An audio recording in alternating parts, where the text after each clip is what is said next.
When the story of Dezi Freeman broke across Australia, the first thing that stunned people was the violence of that morning.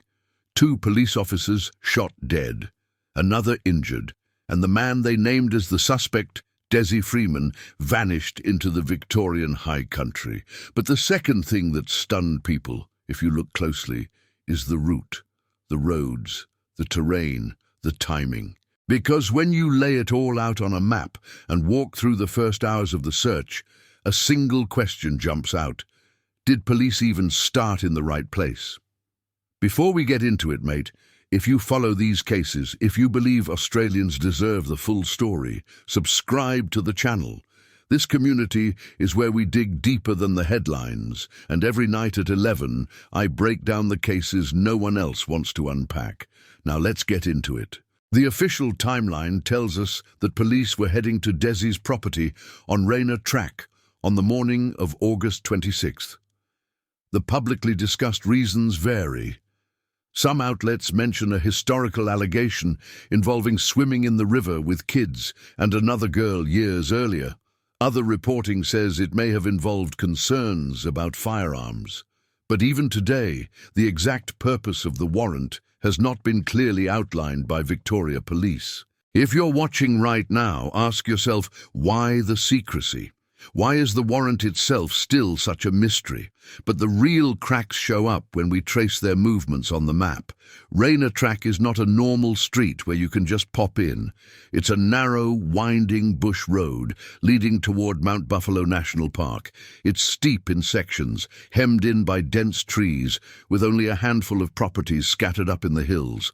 You don't pass through Rainer Track. You go there deliberately. And once you're there aren't many places to run, and there aren't many places to hide. So what made police believe that was the place to approach? And more importantly, once everything went wrong, was it the right place to begin a region-wide manhunt? Think about the timing. Police arrive, shots are fired, 2 officers are killed. The area goes into emergency lockdown. That's the moment the timeline splits. Police have to make a decision. What direction does a man flee when everything collapses around him? And did they make the right call? Now ask yourself this. If someone flees into the bush from Rainer Track, what is the most likely escape path? Up, down, toward the river, toward the fire trails, toward the Buffalo Road? Every search expert in Australia will tell you one thing. The first hour is everything. The second hour is life or death. The third hour sets the boundaries for the entire case. So here's the uncomfortable part. Did police set the boundaries correctly? Because if you pull up the maps, and anyone watching this can do it, the surrounding area is a maze of old bush tracks, disused timber roads, access paths, and steep gullies that can swallow a person without leaving a trace. And yet, from the first day, police were extremely tight-lipped about where they believed he fled. Even locals said the presence seemed uneven. Some roads packed with police, others completely untouched. Some sections of Mount Buffalo Road watched heavily, others wide open. Why is that? Let's stay with the timeline for a moment. As the shooting ends and word begins spreading across Porepunkah and Bright, locals start reporting everything they see. Helicopters, tactical officers, roadblocks, bush tracks being swarmed. But just as many people also said something else. Whole chunks of the region were oddly quiet, hardly a police car in sight. If Dezi was truly on foot, if he ran into the bush in shock, confused, panicked, then wouldn't the police have had to flood every possible exit, especially the most obvious escape channels? Ask yourself this, mate. If someone runs from Rainer Track, do they go deeper into the steep forest? Or do they try to get down into town where roads, vehicles and cover exist? What's more likely? And here's another question that keeps coming up. Why didn't the search pattern expand faster? If the situation was as dangerous as police repeatedly described, why did locals report that some nearby roads didn't see a single patrol for days? Why did some business owners say they felt more pressure from journalists than from police? And why, even as the manhunt stretched on, did entire regions remain untouched? Let's talk about the geography here, because this is not simple terrain. The area around Porepunkah, Bright and Mount Buffalo is a mix of farmland, river flats and rugged bushland with steep climbs and sudden drop-offs.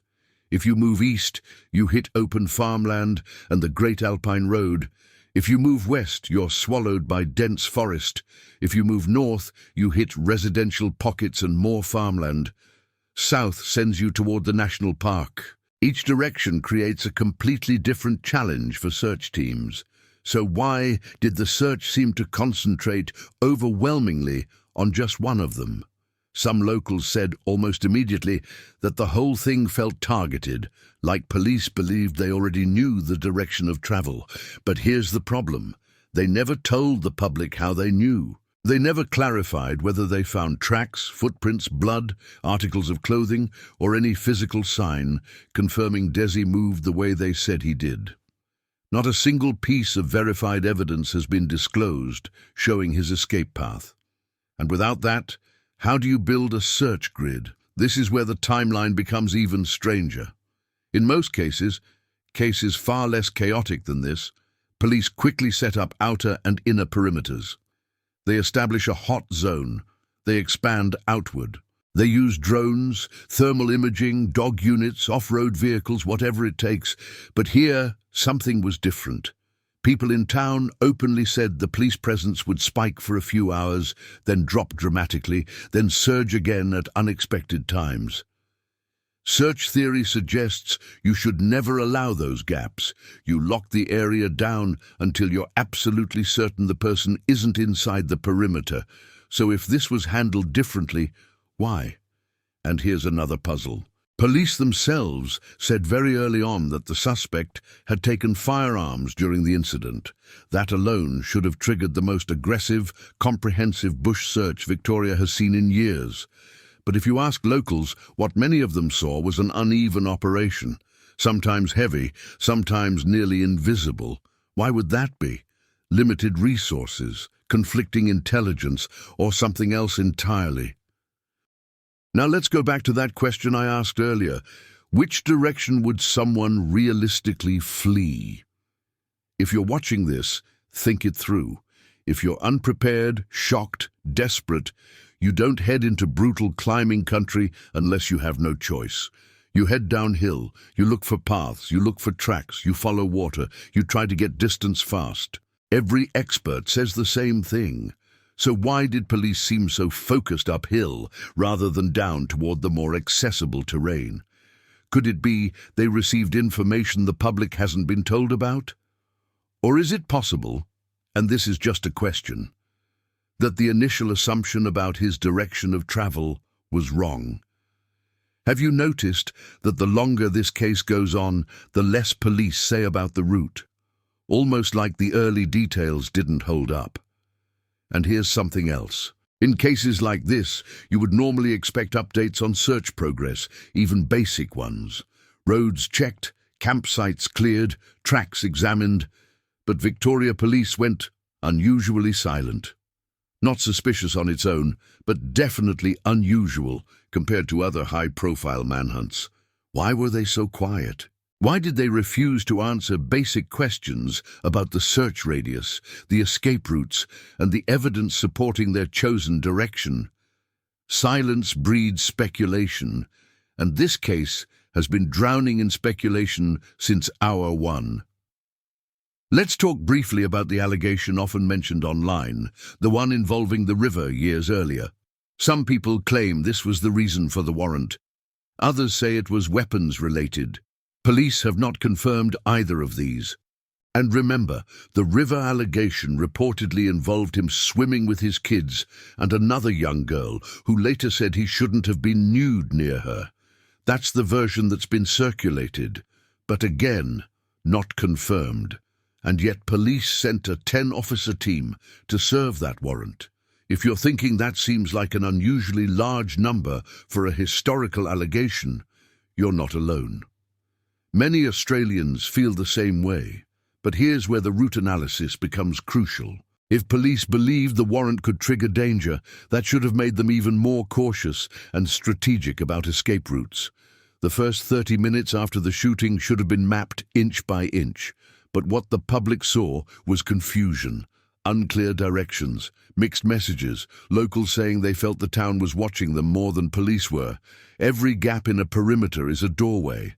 And somehow, the manhunt that should have been airtight remained open. Let me ask you something directly.